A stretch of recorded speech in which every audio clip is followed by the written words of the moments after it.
Welcome back to Matt's Automotive Channel. In our previous video, we finally got the engine out of the Taurus SHO, and we did make some comparisons with the F-150, and we'll continue to make those comparisons as we tear this motor down. We'll kind of tear them both down simultaneously and make comparisons as we go, because the hope is to swap out the F-150 motor with this motor, since the F-150 one has been partially rebuilt and has some good parts in it. Obviously this one there's something majorly wrong with it. We can't even turn the crank anymore. It's totally locked up. So anyway, with that said, let's go ahead and get started, and let's get this thing torn down and see what's wrong with it. But, let me show you what I'm talking about here. Actually, let me get this mount off here first. I was very fortunate because I was able initially to turn this motor enough to get all the torque converter bolts out. Otherwise, we would have had to pull the whole subframe and the transmission along with it. And then right after I got the last torque converter bolt out, the thing really seized up. I mean, before I could have turned maybe 3/4 of a turn, and now I'll show you. It's locked up there. I'm going to try to turn it that way, and then I'll try to turn it counterclockwise. That's it. You saw it. That's as much as it'll turn, and then it locks up. So yeah, if I had to get the torque converter bolts out now, obviously would not happen. So let's get this off, and we'll start tearing it down and find out what's wrong with this thing.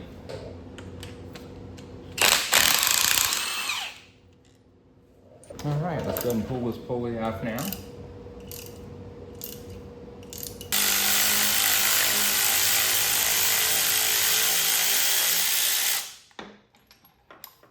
Okay, we got it. Okay, with the crank pulley off, it kind of reveals this cover here. I've never seen anything like this. I gotta take this off just for curiosity. What the heck would this be for?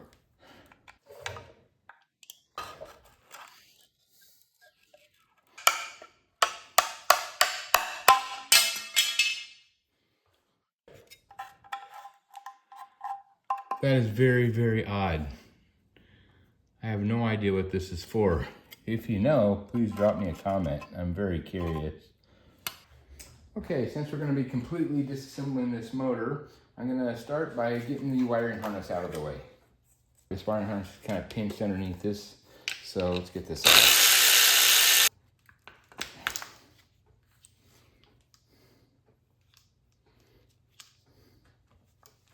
Still removing the wire harness. I got most everything unplugged here, but looks like there is another grounding strap right here.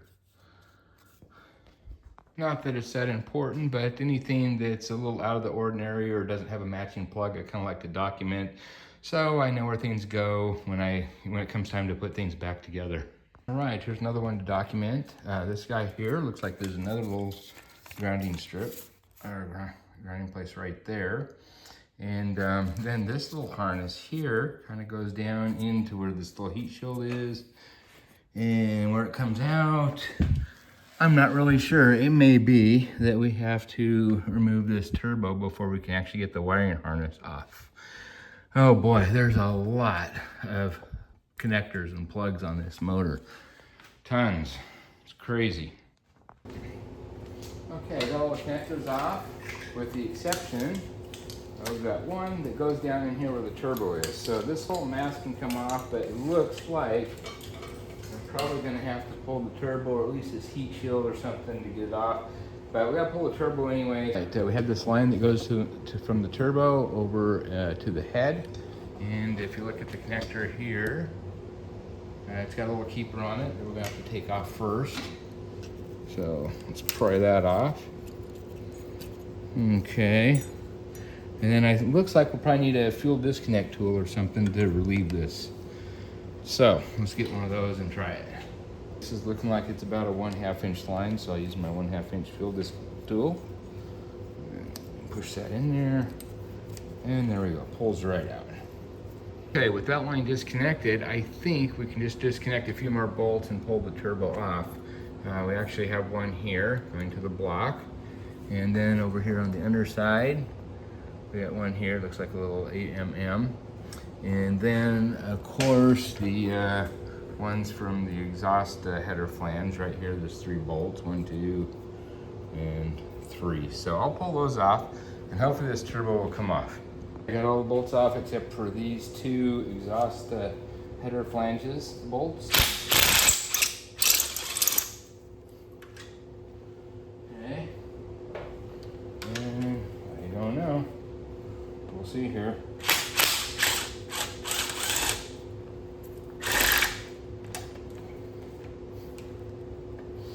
Well, it's not just falling off. So, what is holding it on now? I don't know. Okay, I think it's just the oil drain tube on the bottom here. Let me show you what I'm talking about. I believe it's just this guy right here. And I don't know, I guess it's a friction fit. I don't know, see if any way to remove that other than wiggle it out. Yep, that's it. And there we go. Oh, nope, we're not done yet. Let's put this back in. We're gonna have to take off these lines here first. They go over to the other side, so let's get those off. Then I think we'll be able to just drop the turbo. It's looking like these guys are 14 mm.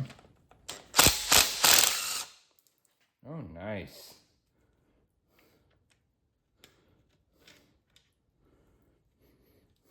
Yep, those are the coolant lines.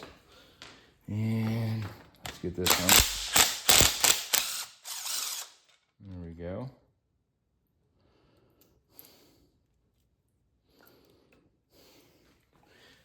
Okay, now I think we can take this bolt out and remove it.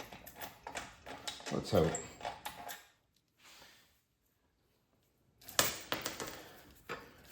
Okay, there we go.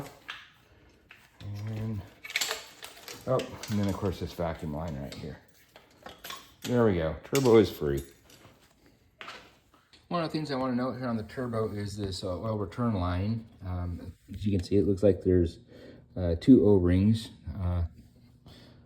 Two O-rings that fit onto the end of this. Now, if we look at the other turbo, the other side, same thing. However, this probably got destroyed when we pulled the engine out, and it's missing the portion where the O-rings are. It looks like it's stuck in the block. So that's something that we'll have to address and probably have to buy a new one of these lines. Now, hopefully we can see where the end of this wiring harness goes. So this is something to note. When reassembling this motor, we definitely want to put the wiring harness on prior to the turbos. Otherwise, we're going to be taking that turbo right back off to put this wire back in. Let's see what's under here. Just remember, guys, I'm not an expert with this motor, so you are learning with me. So, pull this off. Okay, get this heat shield out of the way. Even that's a tight fit. Holy smokes. There we go. Okay. Now, we can see where that goes, and it looks like this wire just kind of loops back in through this little grommet here, which goes over to the crank position sensor right there. So you can see it just comes back through and then right there. Wow, what a convoluted way just to get to that sensor. I really wish they would have just put it in the front of the motor. Okay, so I get this grommet pulled out of here and disconnect the harness from the sensor, and oh, look at this. Lo and behold, it's attached right here as well on the stud. This is the nut that held the heat shield on, and looks like we've got another one there that holds the rest of this harness on. So we should be able to pull that, and then finally, once and for all, get the harness off of this engine. Okay, let's once and for all get this thing off.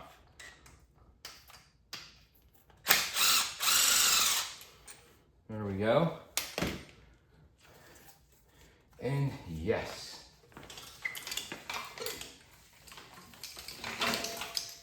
Harness is completely off now. Okay, with left side turbo off, let's go ahead and get the right side one off.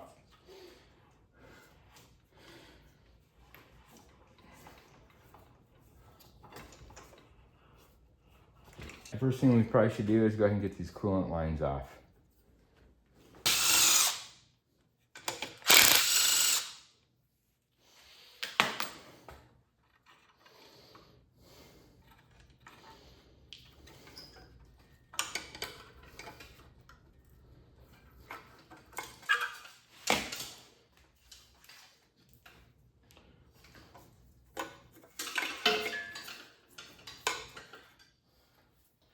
Okay, and then for your info, let's put these back in here for right now. So you know, this coolant lines, this top one here on the right side turbo goes right over here, and then to this tee off right here that goes to this housing, which obviously contains coolant. So anyway, just to document that so we know how to put it back together. Now I should be able to get this whole mess off of here. This is a very complex motor.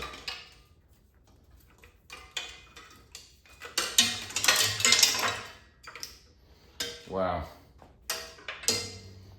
What a mess. Here on the right side, looks like we have to do pretty much the same thing, although a little different. We're gonna have to take off this heat shield here to get access to the flange bolts down there.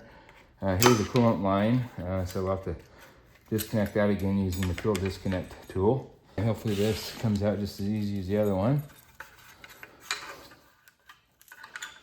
And yes, no problem. And this vacuum hose for the wastegate, we'll just take that off now.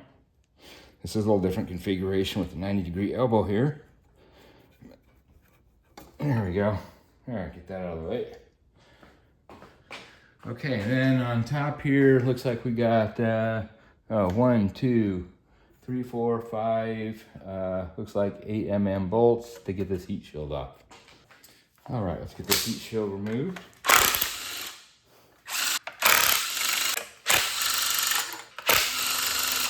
Okay. Hopefully this will swift away. So 2 sections apparently. There. Okay, now we have access to our flange bolts here to get the turbo off. Oops, a couple more bolts here for this other section of the heat shield. Okay. Hopefully this just lifts away. And not super easy. I don't know really how necessary it is to remove this one anyway, but we will.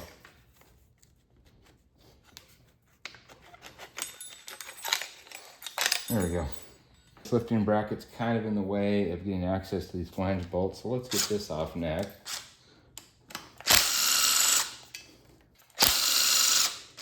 There we go. I think all we need to do is get these 3 flange bolts off. Our oil return line down here is already broken. So let's hope this frees it all up.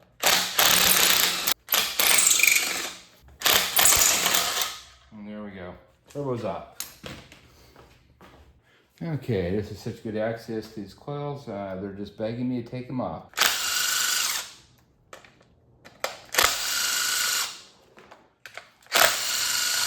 Oh, these suckers are really in there. There we go. Let's pry them out here. There we go. Okay, let's go and remove these. Kind of dying to get this valve cover off to see what it may reveal. Probably nothing up here, but let's get it off and take a look anyway. All right, all the bolts are loosened. I broke the seal. Should come right off. You know, that actually looks pretty darn good and clean in there. Yeah, look at this. Looks really clean. Unbelievable. Now we need to take off the left side valve cover. Looks like it's going to be a little more tricky because we got the high pressure fuel pump to remove. And looks like the intake here, the throttle body might be a little bit in the way. And I probably could pull it off, but you know what? It's all going to come off anyway. So I think what I'm going to do next is go ahead and get this upper intake manifold off. Looks like this timing chain cover has been off before. You can see excessive amounts of RTV. But anyway, let's go ahead and get this upper intake manifold off. Looks like these are 8 mm bolts.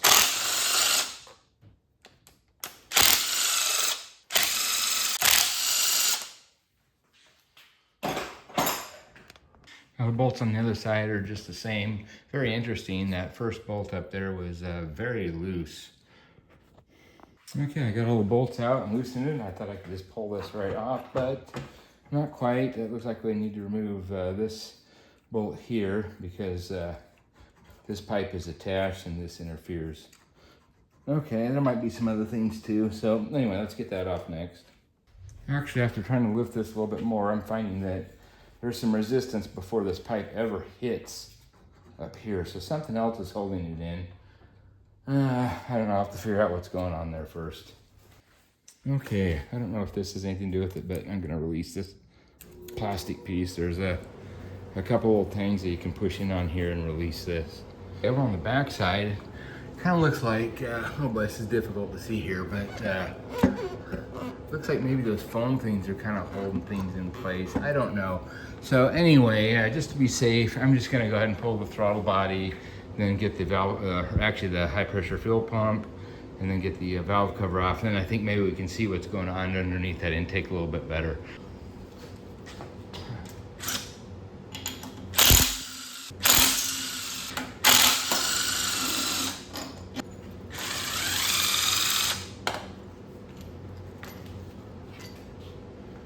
Okay, let's get this pump off.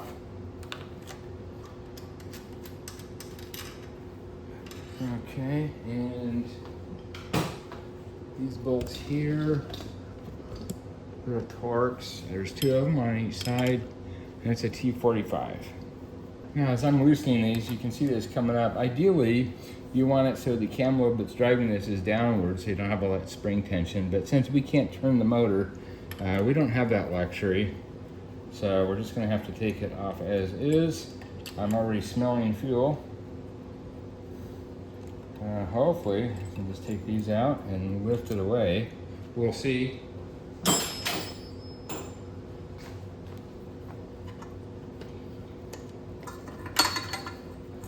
Yes, we can. Looks like this fuel line here is held on with an 8mm to one of these valve cover bolts. Yeah, I really can't believe this. Now, I still wouldn't be able to pull the valve cover off because even though I took the nut off for this line, it's still hovering over it, and it's still very secure in here and goes back. So, Ford, you did not make this easy at all. This is absolutely crazy. Okay, upon closer examination of this, as you can see, I moved this whole thing. Let's see. It moves this pipe here, which gets tucked down underneath. There's a little wiring harness, another connector down there. There's another electrical connector there. Let's see, right there. Actually, I'm thinking, I wish I'd saw this earlier, but I think if we disconnect these bolts, we might be able to lift this thing away. Okay, I just removed these two bolts. I thought, well, maybe we can lift this away now, but no, it's still on there. Okay, next step, see another possibility here, and that's this tube that runs down. We can disconnect right here. Maybe if we disconnect that, we can pull this off. Okay, trying to get these nuts off, not happening. Oh, they come off from the top. Okay, let's give it another shot. All right, I believe the reason for this is just so you can work on it while the motor's still in the car, because to get under here would be impossible. So this is the reason to get it from the top. So let's get these off and see if we can pull this off. Got these out loose. That was it. Not that difficult. Golly. And with this off, it still looks like we need to disconnect this fuel line.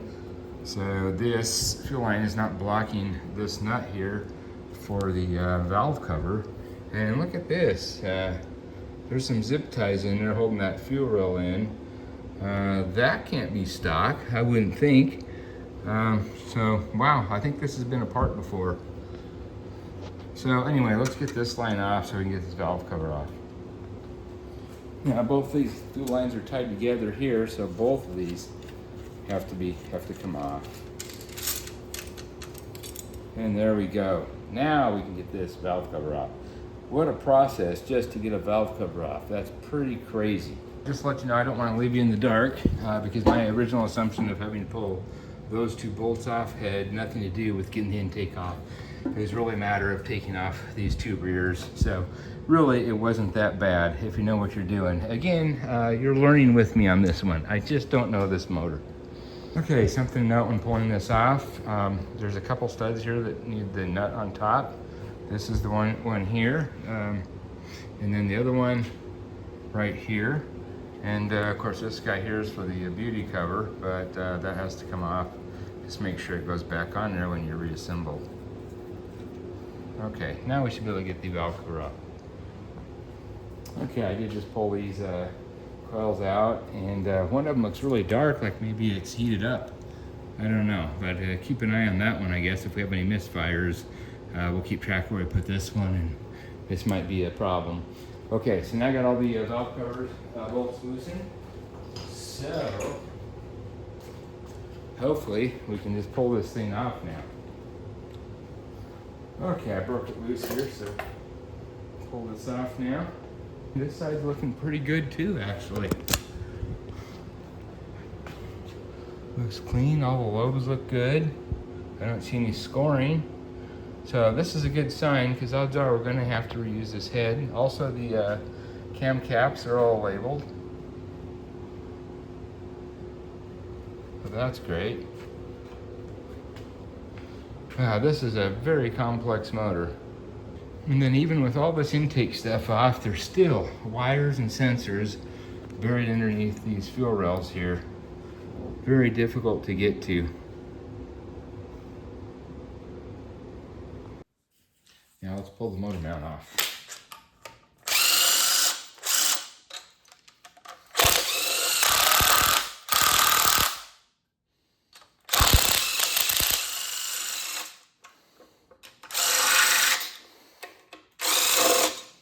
Wow, those go really deep. Just to show you, they are different length bolts.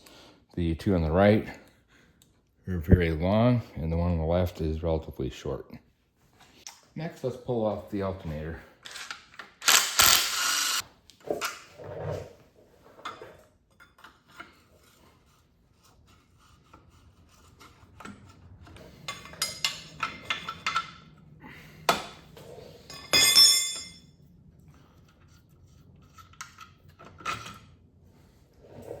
Our next step is going to be to remove the timing chain cover. Hopefully something will be revealing in here. Let's pull all these bolts. There's quite a few of them here. And as we pull them out, we'll make sure that they're all the same length. If not, then we'll have to note which ones go where.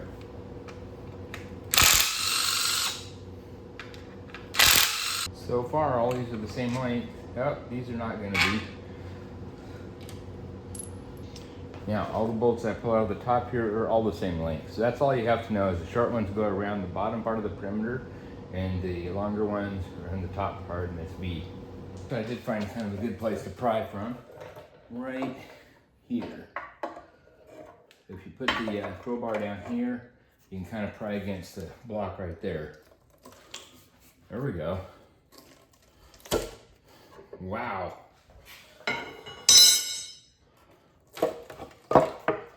There we go.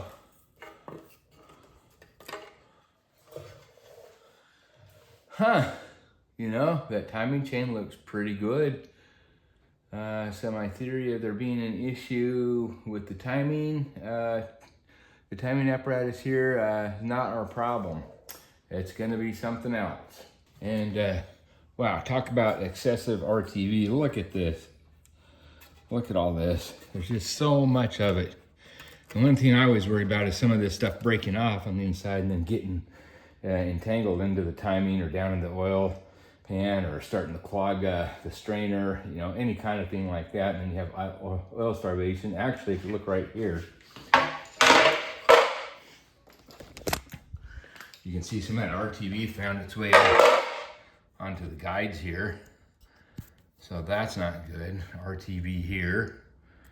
It's just a little excessive. You don't really need that much, just enough to cover the surface. Just squeezes out ever so slightly around the edges. It's mounted up there. Look at all this. It's just very, very excessive. So, and maybe that was the cause for the failure of this. Maybe some of the RTV did get down in there, and the oil pickup tube may have got plugged and starved the thing for oil and spun bearings. I don't know. But we'll continue to tear down and find out. And here's the other thing to point out at this point. Right here is actually the water pump. Could you imagine having to go through all of this just to change a water pump? And then the other bad thing about this is when it does fail, it will leak coolant directly into the oiling system, and now you got even a bigger problem. Whereas here on the F-150 motor, the water pump mounts right here. It's external. If it leaks, it's no big deal. If it leaks on here, it can kill the motor. With the timing chain cover off, we can kind of look in here at the bottom where the windage tray is. And definitely I see some chunks of metal there. So there's definitely some kind of catastrophic failure. And it'll be real interesting to get this oil pan off and see what we find in the bottom of the oil pan. Just for kicks, I still want to take the plugs out and just look down into the each of the cylinders with the bore scope. I just pulled all the spark plugs from the cylinder head, and as we go through here and observe each of them, there's 1, 2, 3. They all look pretty darn consistent. I go over here to 4, and then, 5, not so good. 6 is okay. But yeah, look at the 5 here. It just totally got bashed off the end of it there. So yeah, it looks like the catastrophic failure that we have in the motor is definitely in cylinder number 5. Now let's take a look with the bore scope and see what's down in that cylinder. Okay, I know this is kind of hard to see, but I got the bore scope down in there, and it looks like to me that we have a broken piston. Look at that.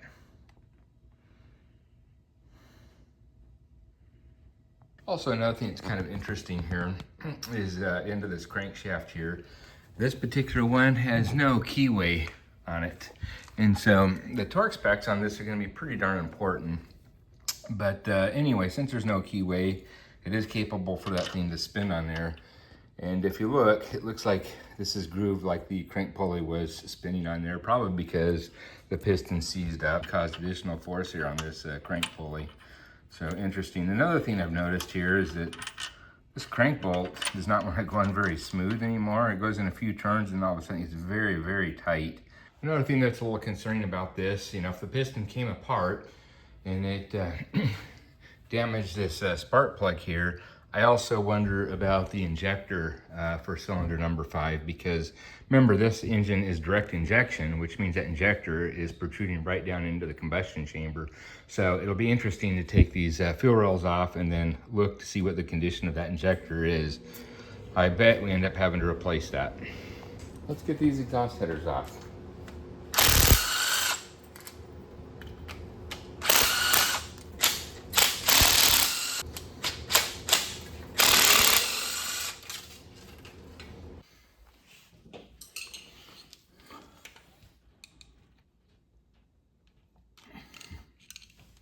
Next, let's go ahead and remove the left side fuel rail and see if there's any damage to the injector on cylinder number 5.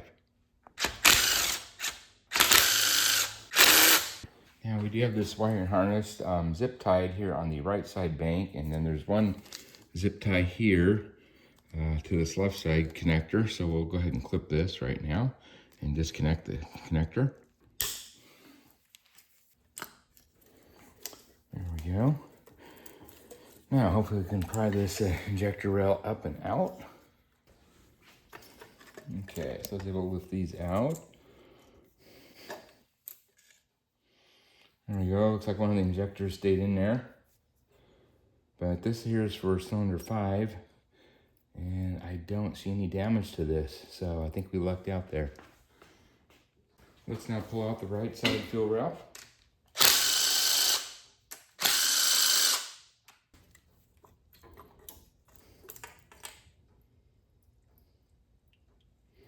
And one injector stayed in there, just like on the other side. There we go. Now let's get the other half of the harness out of here. Next, let's go ahead and remove the timing chain tensioner. It's held on by 2 8mm bolts.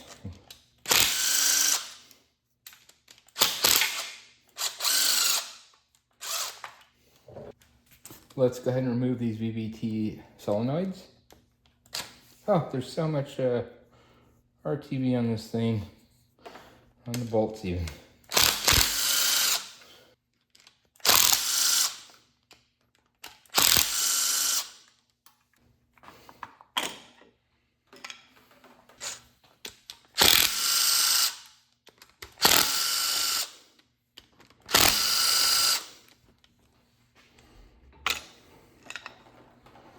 Remove the guide.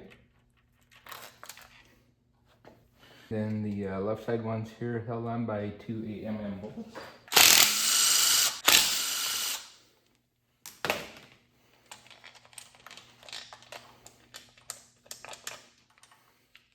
And just for info, one really long one and one short one on top. Now I can go ahead and pull the chain off. There we go. Now let's pull off the other half of the high pressure fuel pump. It bolts to these cam caps here. We'll just pull these four off and then remove it. One thing to note here is there is an arrow on this, so that should be pointing forward. Just something to note when you reinstall it.